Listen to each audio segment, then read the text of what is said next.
EVM को लेकर आई बड़ी खबर। एससी ने ईवीएम पर दिया बड़ा आदेश।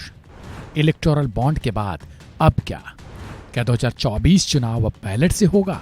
भारतीय निर्वाचन आयोग ने लोकसभा चुनाव 2024 की तारीखों का ऐलान करने के लिए अब घोषणा कर दिया है। चुनाव आयोग ने बताया कि 16 मार्च को दोपहर बाद संसदीय चुनाव की तिथियां घोषित कर दी जाएंगी। इस बीच इलेक्ट्रॉनिक वोटिंग मशीन का मुद्दा यानी ईवीएम हैकिंग का मुद्दा एक बार फिर से सुप्रीम कोर्ट तक पहुंच चुका है, जिस पर 3 जजों की पीठ के समक्ष इससे जुड़ी याचिका सुनवाई के लिए लिस्टेड हुई थी। इसे लेकर आज सुनवाई भी हुई और फिर अचानक बड़ी खबर आ गई। कोर्ट ने इलेक्ट्रॉनिक वोटिंग मशीन को लेकर कई सवाल पूछ डाले, जिसका जवाब मांगा। लेकिन चौंकाने वाली बात यह आई कि कोर्ट ने यह सवाल याचिकाकर्ता से ही पूछा। सुप्रीम कोर्ट ने कहा कि हमें क्षमा करें, हम संविधान के अनुच्छेद 32 के तहत इस मामले पर सुनवाई कर ही नहीं सकते हैं।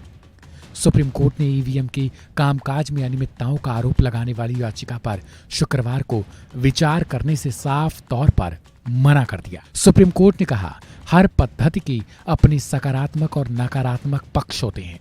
सुप्रीम कोर्ट में न्यायमूर्ति संजीव खन्ना, न्यायमूर्ति दीपांकर दत्ता और न्यायमूर्ति ऑगस्टीन जॉर्ज मसीह की 3 जजों की पीठ ने कहा कि यह अदालत कई याचिकाओं की पहले से ही कई मौकों पर पड़ताल कर चुकी है और इलेक्ट्रॉनिक वोटिंग मशीन के कामकाज संबंधित विभिन्न मुद्दों पर भी विचार कर चुकी है। कोर्ट ने यह साफ कह दिया कि सभी चीजों के सकारात्मक पहलू और नकारात्मक पहलू भी होते हैं। पीठ ने याचिकाकर्ता नंदिनी शर्मा से साफ तौर पर पूछा कि हम कितनी याचिकाओं पर विचार करेंगे। हाल ही में हमने वीवीपैट से संबंधित एक याचिका पर विचार किया था। कोर्ट धारणाओं पर नहीं चल सकता है, हमें क्षमा करें, हम अनुच्छेद 32 के तहत इस पर विचार नहीं कर सकते। पीठ ने अपने आदेश में कहा कि याचिका में उठाए गए मुद्दे की शीर्ष अदालत ने विभिन्न याचिकाओं में पड़ताल की है। न्यायमूर्ति खन्ना ने कहा कि अदालत ने इस मुद्दे पर 10 से अधिक मामलों की पड़ताल भी कर चुकी है।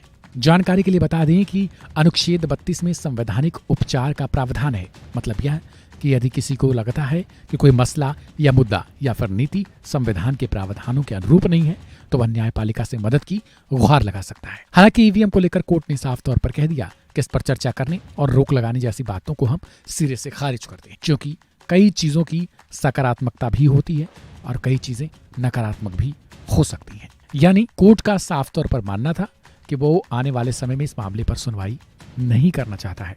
फिलहाल क्या आने वाले समय में फिर एक बार से कोर्ट का रुख किया जाएगा या फिर नहीं, देखना बड़े दिलचस्प होगा। फिलहाल इस खबर को लेकर अपनी राय कमेंट बॉक्स में जरूर ड्रॉप करें।